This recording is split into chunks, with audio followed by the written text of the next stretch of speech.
The saga of the U.S.-North Korea talks resembles a soap opera with nuclear weapons. But in following the unfolding relationship between the Donald and the Rocket Man, anyone who expected anything other than a roller coaster bought a ticket to the wrong ride. Today, the whole world will be on spin cycle, as commentators assess the implications of Trump's letter canceling the talks.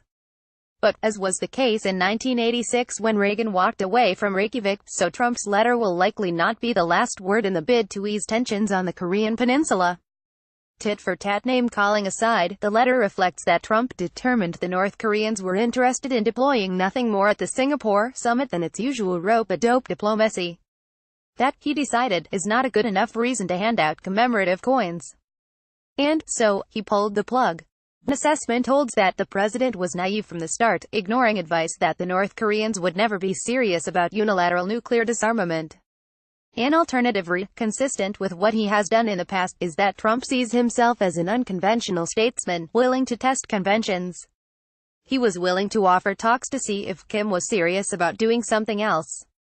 Over the last few weeks, the North Koreans sent enough signals to convince Trump that they were not serious. He opted to put off the talks, until he feels comfortable the North Koreans are willing to do something better.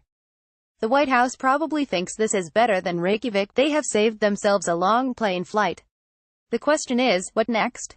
Trump's letter was open-ended. He didn't foreclose the possibility of further talks. In short, this doesn't look like a major change in U.S. policy.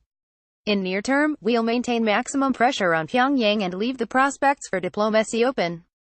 That certainly seems feasible. After all, what's really changed? America's vital interests lie in preventing a war in Northeast Asia and keeping the DPRK from directly threatening the United States.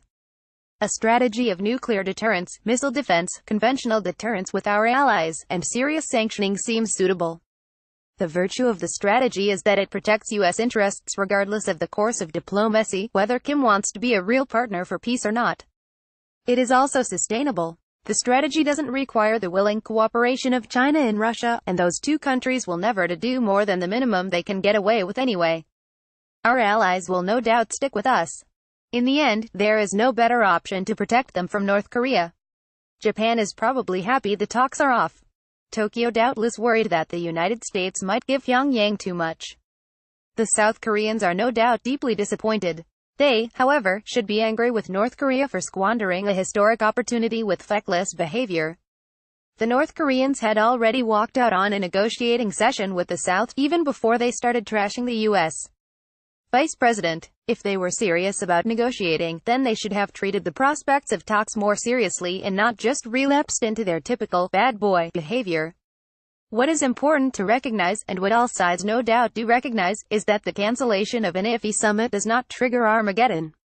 The opposite of talking is not talking. It is not war. When all sides are tired of not talking, they'll talk. A Heritage Foundation Vice President, James J. Carifano, directs the think tank's research on national security and foreign affairs. Image, Reuters.